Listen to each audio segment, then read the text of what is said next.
ভাৰতৰ স্বাধীনতা সংগ্ৰামখনত অসমৰ প্ৰেক্ষাপটত যদি আমি মুছলমানসকলৰ অৱদানৰ কথা চাবলৈ যাওঁ, আমি সৈয়দ আব্দুল মালিকৰ কথা আমি ক'ব লাগিব। আৰু এই স্বাধীনতা সংগ্ৰামখনত হাজাৰ হাজাৰ মুছলমানৰ অৱদান আছে, তাক আমি নুই কৰিব নোৱাৰোঁ।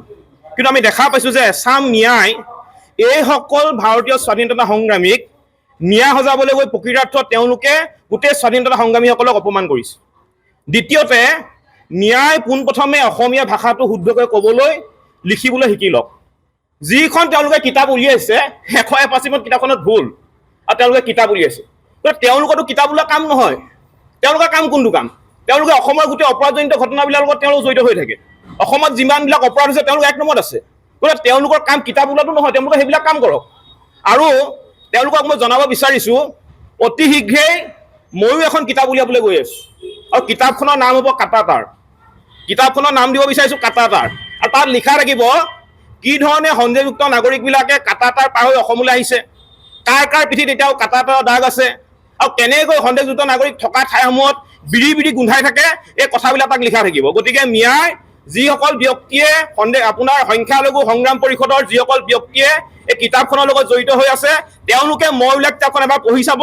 কিতাপখনৰ নাম দিছোঁ কাটাতাৰ, আৰু কিতাপখনত তেওঁলোক কেনেকৈ বাংলাদেশৰ পৰা অসমলৈ আহিছিলে, কাটাতাৰ পাৰ হৈ কেনেকৈ আহিছিলে, কেনেকৈ তেওঁলোকৰ পিঠিত আপোনাৰ কাটাতাৰৰ দাগ আছে, আৰু কাটাতাৰৰ দাগ থকাসকলৰ আপোনাৰ ঠাইবিলাকলৈ গ'লে আপোনাৰ কেনেকৈ বিৰি বিৰি গুণ ওলায়, এই কথাবিলাক লিখা থাকিব। সেই কিতাপখন তেওঁলোকে এবাৰ ভালকৈ পঢ়িব। তেওঁলোকে নামটো উলিয়াইছে, কিন্তু কথাটো হৈছে কি, যিখন কিতাপ উলিয়াইছে কিতাপখনত 185 ভুল। শব্দ গাঁথনি তেওঁলোকে নাজানে, শব্দ মুখেৰে ভালকৈ উচ্চাৰণ কৰিব নাজানে। সেইকাৰণে কৈছোঁ যে তেওঁলোকৰ কিতাপ ওলোৱাৰ কামটো তেওঁলোকৰ নহয়, তেওঁলোকৰ কামটো বেলেগ ধৰণৰ। কাৰণ তেওঁলোকে অপৰাধজনিত ঘটনাখিনিৰ লগত তেওঁলোক জড়িত হৈ আছে। মিয়া মানে অপৰাধ, গোটেই অপৰাধবিলাক হৈ আছে, আমি দেখা পাইছোঁ। গতিকে সেইটো কাৰণে কৈছোঁ, ময়ো এখন কিতাপ উলিয়াব বিচাৰিছোঁ। কিতাপখনৰ নাম ৰাখিম কাটাতাৰ, আৰু কিতাপখনত থাকিব মিয়া থকা ঠাইবিলাকত কেনেকৈ বিৰি বিৰি গোন্ধ ওলায়, আৰু সন্দেহযুক্ত নাগৰিকে কেনেকৈ কাটাতাৰ পাৰ হৈ অসমলৈ আহিছে, ঘটনাবিলাক লিখা থাকিব। তেওঁলোকে এবাৰ ভালকৈ পঢ়িব। ভাৰতৰ স্বাধীনতা সংগ্ৰামখনত অসমৰ প্ৰেক্ষাপটত যদি আমি মুছলমানসকলৰ অৱদানৰ কথা চাবলৈ যাওঁ, আমি সৈয়দ আব্দুল মালিকৰ কথা আমি ক'ব লাগিব। আৰু এই স্বাধীনতা সংগ্ৰামখনত হাজাৰ হাজাৰ মুছলমানৰ অৱদান আছে, তাক আমি নুই কৰিব নোৱাৰোঁ। কিন্তু আমি দেখা পাইছোঁ যে এছাম নিয়াই এইসকল ভাৰতীয় স্বাধীনতা সংগ্ৰামীক ন্যায় সজাবলৈ গৈ প্ৰকৃতাৰ্থত তেওঁলোকে গোটেই স্বাধীনতা সংগ্ৰামীসকলক অপমান কৰিছে। দ্বিতীয়তে, ন্যায় পোনপ্ৰথমে অসমীয়া ভাষাটো শুদ্ধকৈ ক'বলৈ লিখিবলৈ শিকি লওক। যিখন তেওঁলোকে কিতাপ উলিয়াইছে 185 কিতাপখনত ভুল, আৰু তেওঁলোকে কিতাপ উলিয়াইছে। তেওঁলোকৰতো কিতাপ ওলোৱা কাম নহয়। তেওঁলোকৰ কাম কোনটো কাম? তেওঁলোকে অসমৰ গোটেই অপৰাধজনিত ঘটনাবিলাকৰ লগত তেওঁলোক জড়িত হৈ থাকে। অসমত যিমানবিলাক অপৰাধ হৈছে তেওঁলোক এক নম্বৰত আছে। গতিকে তেওঁলোকৰ কাম কিতাপ ওলোৱাটো নহয়, তেওঁলোকে সেইবিলাক কাম কৰক। আৰু তেওঁলোকক মই জনাব বিচাৰিছোঁ, অতি শীঘ্ৰেই ময়ো এখন কিতাপ উলিয়াবলৈ গৈ আছোঁ, আৰু কিতাপখনৰ নাম হ'ব কাটাতাৰ। কিতাপখনৰ নাম দিব বিচাৰিছোঁ কাটাতাৰ।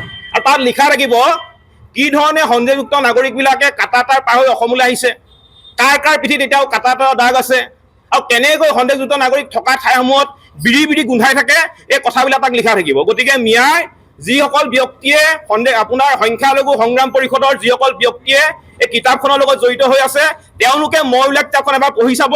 কিতাপখনৰ নাম দিছোঁ কাটাতাৰ, আৰু কিতাপখনত তেওঁলোক কেনেকৈ বাংলাদেশৰ পৰা অসমলৈ আহিছিলে, কাটাতাৰ পাৰ হৈ কেনেকৈ আহিছিলে, কেনেকৈ তেওঁলোকৰ পিঠিত আপোনাৰ কাটাতাৰৰ দাগ আছে, আৰু কাটাতাৰৰ দাগ থকাসকলৰ আপোনাৰ ঠাইবিলাকলৈ গ'লে আপোনাৰ কেনেকৈ বিৰি বিৰি গুণ ওলায়, এই কথাবিলাক লিখা থাকিব। সেই কিতাপখন তেওঁলোকে এবাৰ ভালকৈ পঢ়িব।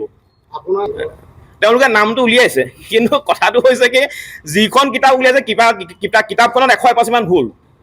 শব্দ গাঁথনি তেওঁলোকে নাজানে, শব্দ মুখেৰে ভালকৈ উচ্চাৰণ কৰিব নাজানে। সেইকাৰণে কৈছোঁ যে তেওঁলোকৰ কিতাপ ওলোৱাৰ কামটো তেওঁলোকৰ নহয়, তেওঁলোকৰ কামটো বেলেগ ধৰণৰ। কাৰণ তেওঁলোকে অপৰাধজনিত ঘটনাখিনিৰ লগত তেওঁলোক জড়িত হৈ আছে। মিয়া মানে অপৰাধ, গোটেই অপৰাধবিলাক হৈ আছে, আমি দেখা পাইছোঁ। গতিকে সেইটো কাৰণে কৈছোঁ, ময়ো এখন কিতাপ উলিয়াব বিচাৰিছোঁ। কিতাপখনৰ নাম ৰাখিম কাটাতাৰ, আৰু কিতাপখনত থাকিব মিয়া থকা ঠাইবিলাকত কেনেকৈ বিৰি বিৰি গোন্ধ ওলায়, আৰু সন্দেহযুক্ত নাগৰিকে কেনেকৈ কাটাতাৰ পাৰ হৈ অসমলৈ আহিছে, ঘটনাবিলাক লিখা থাকিব। তেওঁলোকে এবাৰ ভালকৈ পঢ়িব। যিকোনো খবৰৰ বাবে যোগাযোগ কৰক 7099017330 লগতে 7099017110 নম্বৰত।